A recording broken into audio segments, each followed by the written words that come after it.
technologies. Leaders from around the world are coming to California to see what we are doing. I took the French foreign trade minister to a business in San Francisco called Solarzane, which was now just recently named the most innovative bioenergy company. They've come up with a way to convert algae into fuel that is 90% cleaner than petroleum-based fuels. The US Navy has just signed an agreement with them and is going to use that fuel to power some of its ships.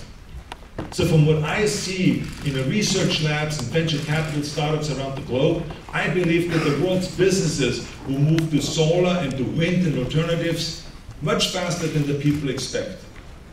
Kenya, for instance. Kenya already gets nearly 3/4 of its power from hydroelectric and from geothermal. 3/4. And next month it will begin work on a $760 million wind farm that by 2012 will increase Kenya's power supply by about 30%. But the uplifting thing is that the developing nations will be able to leapfrog into the green economy and skip the fossil-fueled industrial revolution. Isn't that wonderful? I believe that we have economics on our side. Since the supply of wind and sun and algae is unlimited, their prices will not jump. That cannot be said of oil, the supply of which is limited and declining. That cannot be said of coal, whose costs of extraction and labor and transportation are bound to rise. So I believe technological and economic forces will overtake the political and the regulatory efforts of national governments. We are beginning one of history's great transitions, the transition to a new economic foundation for the 21st century and beyond.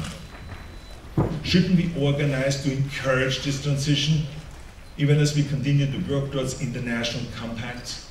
Of course we should.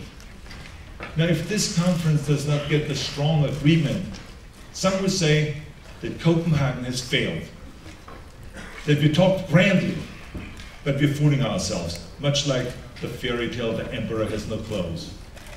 And others will say that any agreement that is being reached isn't enough because the world is going to melt and we are going to die anyway. And others will say, look at those crazy people trying to wreck the global economy. No, ladies and gentlemen, this conference is automatically and already a success. Kyoto brought the world's focus to what must be done. Brought the focus to the whole subject. We didn't know then what we know now.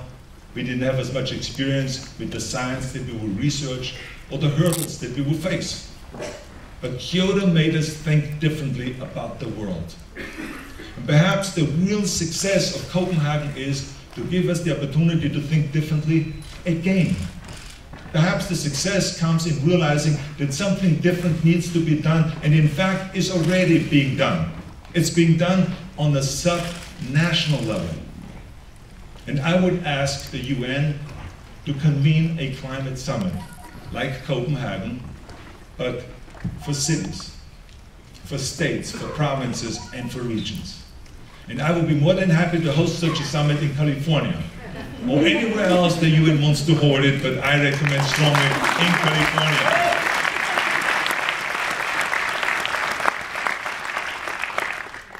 People like coming to California. Love our state. So ladies and gentlemen, the world's governments alone cannot make progress. The kind of progress that is needed on global climate change, they alone cannot do it. They need everyone coming together, everyone working together. They need the cities, they need the states, they need the provinces and the regions. They need the corporations, the activists, the scientists, and the universities.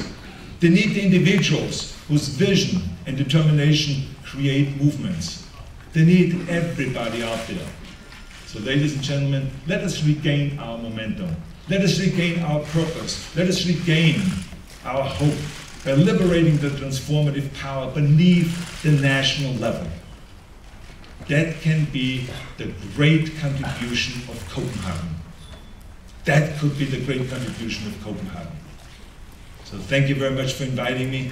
Thank you for your kind attention and warm hospitality, and thank you for the great passion and for the hard work that you all do And it is very important that we continue with this work. So thank you very much, and I'll be back. Thank you.